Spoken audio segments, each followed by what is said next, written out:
વડોદરાના એક ઘરમાં ઘૂસી ગયો દીપડો, ટોયલેટમાં દીપડો ઘૂસી જતા ખળભળાટ મચ્યો। તમે પરિવાર સાથે ઘરમાં હોવ અને અચાનક જ દીપડો ઘરમાં ઘૂસી જાય તો શું થાય? આ રીતે ખળભળાટ મચી જાય। આવું જ કંઈક કોડીનારના ઘાંટવડ ગામમાં થયું, જ્યાં દીપડો એક રહેણાંક મકાનમાં ઘૂસી ગયો। આથી ઘરમાં રહેતા લોકોના જીવ તાળવે ચોંટી ગયા, કારણ કે દીપડો ઘરમાં આટાફેરા કરવા લાગ્યો। થોડીક જ વારમાં તે ટોયલેટમાં ઘૂસી ગયો। રાત્રે લગભગ 11:30 વાગે આસપાસ દીપડાએ આખા ગામને ચક્રાવી ચડાવ્યું।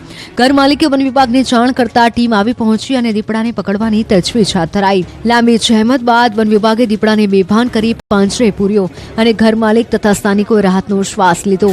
આ વિસ્તારમાં દીપડો ઘૂસી આવવાની આ પહેલી ઘટના નથી। અગાઉ પણ અહીં દીપડા દેખાયાની ઘટના બની ચૂકી છે।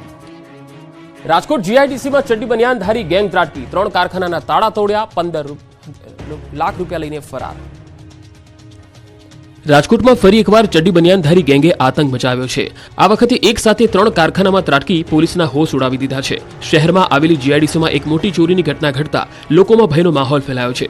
રાજકોટની આજી જીઆઈડીસીમાં ચડ્ડી બનિયાનધારી ગેંગે આતંક મચાવ્યો। અહીં 3 જેટલા કારખાનામાં ચોરીની ઘટનાને અંજામ આપવામાં આવ્યો છે, જેમાં 15 લાખ રૂપિયાથી વધુની ચોરી થઈ હોવાનું સામે આવ્યું। આજી જીઆઈડીસીમાં કમાણી ફાઉન્ડ્રીમાં આ ચોરી થઈ। ફેક્ટરીના માલિક પ્રાગજીભાઈ કમાણીની ઓફિસમાં રોકડની ચોરી કરવામાં આવી। દ્રશ્યોમાં જોઈ શકાય છે કે કેટલાક બુકાનીધારી લોકો એક ફેક્ટરીમાં પ્રવેશ કરે છે અને ટેબલમાંથી ચોરી કરે છે। આ ચોરી બાદ પોલીસ તંત્ર જાગ્યું છે। હાલમાં થોરાડા પોલીસે સીસીટીવી ફૂટેજના આધારે તપાસ હાથ ધરી છે। રાજકોટ પોલીસ કમિશનર રાજુ ભાર્ગવ ઘટના સ્થળે પહોંચ્યા અને અલગ અલગ 3 યુનિટોમાં તપાસ કરવામાં આવી। એક સાથે 3 કારખાનામાં ચોરી થતા વેપારીઓમાં ભય વ્યાપી ગયો છે। પોરબંદરમાં ઘરમાં ઘૂસીને હુમલો કરનાર આરોપીનું સરઘસ, પોલીસે કરાવ્યું કાયદાનું ભાન।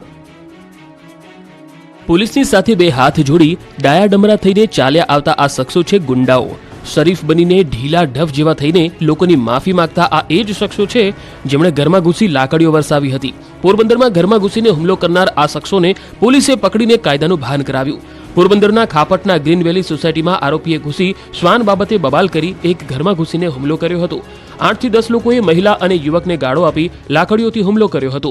આ અંગે ફરિયાદ કરતા પોલીસે લુખ્ખાઓને પકડી લીધા હતા અને જેલ હવાલે કરી બરાબરનું કાયદાનું ભાન કરાવ્યું। જે બાદ જે વિસ્તારમાં આતંક મચાવ્યો હતો ત્યાં લઈને આવી લોકો સામે માફી મંગાવી હતી। જાહેરમાં માફી મંગાવી સરઘસ કાઢી કાયદાનું ભાન કરાવ્યું।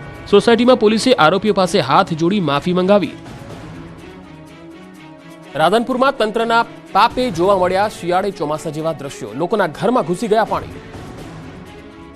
પહેલી નજરે આ દ્રશ્યો જોતા તમને લાગશે કે આ તો ચોમાસાની તસવીર છે। લોકોના ઘરમાં પગડૂબ પાણી ભરાવાની આ તસવીર છે રાધનપુરની। આ ચોમાસાના દ્રશ્યો નહીં પરંતુ ભર શિયાળાના છે। રાધનપુરમાં તંત્રના પાપે લોકોના ઘર અને ખેતરમાં પાણી ભરાયા। ફરી એકવાર રાધનપુરની પીપળી ડિસ્ટ્રિક્ટ કેનાલ ઓવરફ્લો થઈ। ખેડૂતોના હિત માટે બનાવેલી કેનાલ કોની બેદરકારીના કારણે વારંવાર ઓવરફ્લો થાય છે તે મોટો સવાલ છે।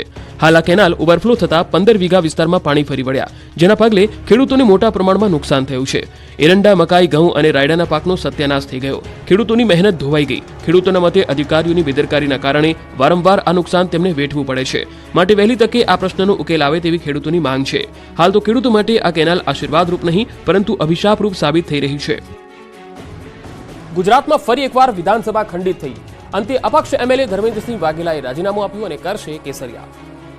હું આજે મારું પોતાનું મારા વિસ્તારના લોકોને પૂછીને રાજીનામું આપી રહ્યો છું। વડોદરાના વાઘોડિયા બેઠક પરથી અપક્ષમાંથી ચૂંટણી લડીને ધારાસભ્ય બનેલા ધર્મેન્દ્રસિંહ વાઘેલાએ કંઈક આ રીતે રાજીનામાની જાહેરાત કરતા ગુજરાતના રાજકારણમાં હડકંપ મચી ગયો। ઘણા સમયથી ધર્મેન્દ્રસિંહ વાઘેલા રાજીનામું આપે તેવી અટકળો ચાલતી હતી। અંતે ધર્મેન્દ્રસિંહે ધારાસભ્ય પદેથી રાજીનામું આપી દેતા ભર શિયાળે ગુજરાતની રાજનીતિમાં ગરમાવો આવી ગયો। ધર્મેન્દ્રસિંહ વાઘેલાએ ગાંધીનગર પહોંચી વિધાનસભાના અધ્યક્ષ શંકરસિંહ વાઘેલાને પોતાનું રાજીનામું આપી કેસરિયા કરવાની જાહેરાત કરી।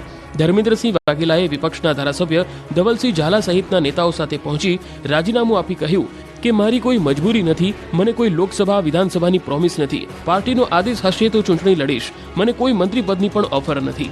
આ સાથે ગુજરાતમાં એક જ માસમાં 4 ધારાસભ્યોએ રાજીનામા આપી દેતા વિધાનસભા ખંડિત થઈ ગઈ છે। એક જ માસમાં કોંગ્રેસમાંથી ચિરાગ પટેલ, સીજે ચાવડાએ રાજીનામું આપ્યું। આમ આદમી પાર્ટીમાંથી ભૂપત ભાયાણીએ ધારાસભ્ય પદેથી રાજીનામું આપ્યું। હવે અપક્ષના ધારાસભ્ય પદેથી ધર્મેન્દ્રસિંહ વાઘેલાએ પણ રાજીનામું આપ્યું। આ સાથે જ ભાજપના ડોક્ટરનું વધુ એક ઓપરેશન સફળ રહ્યું।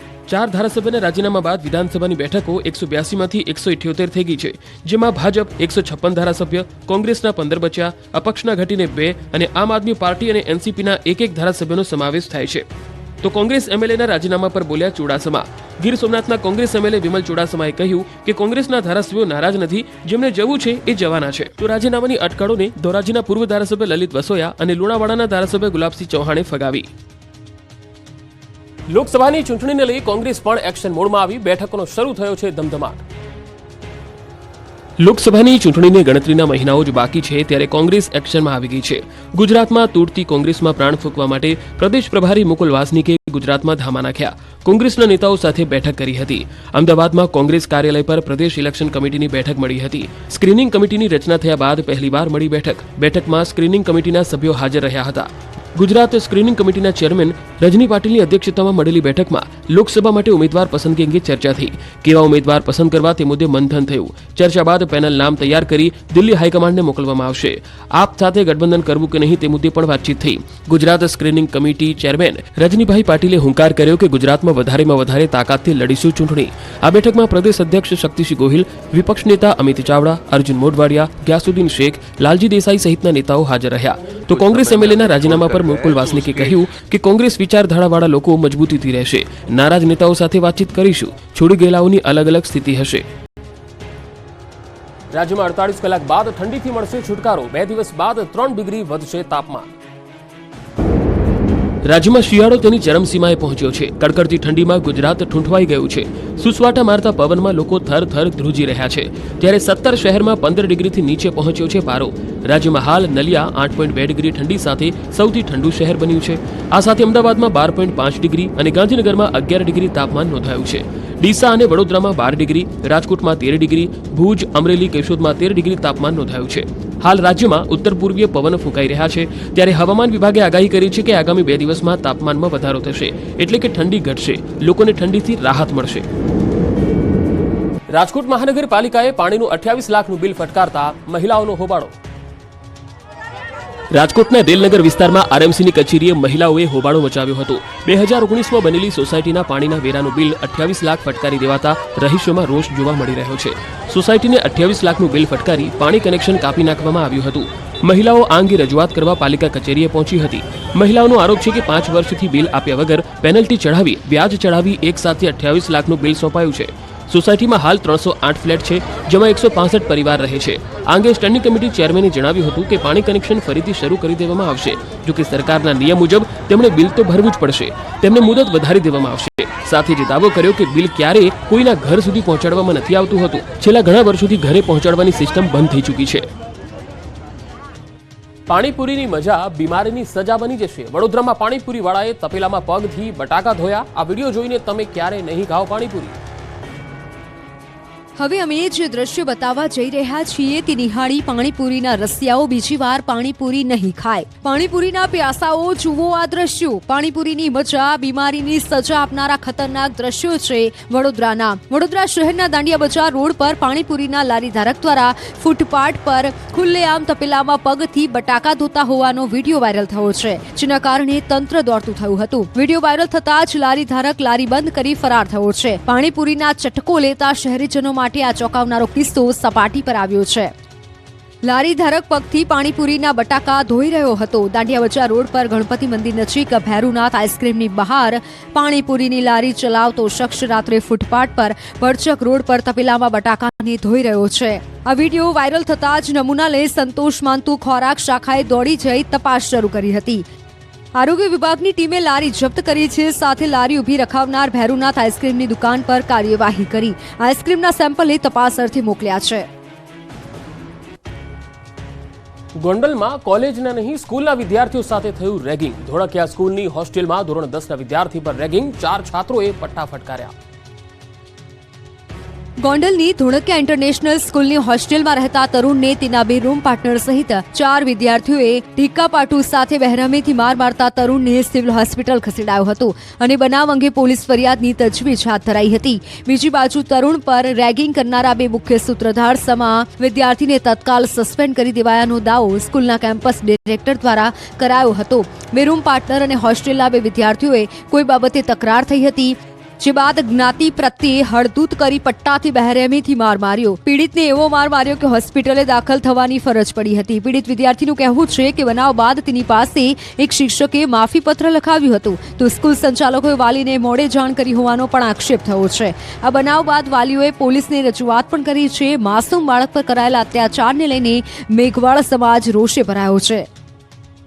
સુરેન્દ્રનગરમાં જીરુનું વાવેતર કરતા ખેડૂતો સંકટમાં મુકાયા.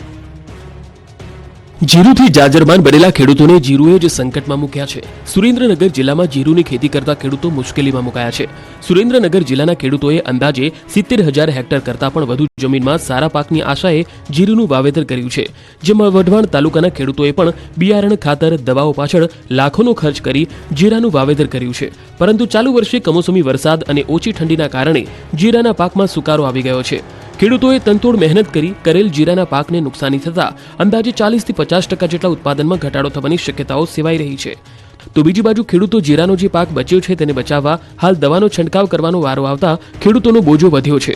નુકસાની વેઠવાનો વારો આવ્યો છે. વઢવાણ સહિત જિલ્લાભરના ખેડૂતોએ 1 વીઘા જીરાના વાવેતર પાછળ અંદાજે ₹10,000નો ખર્ચ કર્યો છે. ત્યારે સરકાર દ્વારા જીરાના પ્રતિમણ અંદાજે ₹10,000 થી 12,000 સુધીના પોષણક્ષમ ભાવ ચૂકવવામાં આવે તેવી ખેડૂતો માંગ કરી રહ્યા છે. પોષી પૂનમને લઈને રાજ્યભરના મંદિરોમાં ઉમટ્યું માનવ મહેરામણ. કડવા પાટીદારોની કુળદેવી જગતજનની માં ઉમિયાધામ ઊંઝા ખાતે આજરોજ પોષી પૂનમને લઈને ભક્તોની ભારે ભીડ જામી હતી. સવારથી ભક્તોની ભીડ ઉમિયાધામ ઊંઝા ખાતે જોવા મળી હતી. માં ઉમિયાના ભક્તોએ સવારથી જ ઉમિયાધામ ઊંઝા પહોંચ્યા હતા અને માં ઉમિયાના ભક્તોએ ઉમિયાના દર્શન કરી ધન્યતા અનુભવી હતી. જગત જનની આદ્ય શક્તિ માં અંબાના પ્રાગટ્ય દિનની ઉજવણી થઈ. ભક્તોએ માં અંબાની વિશેષ પૂજા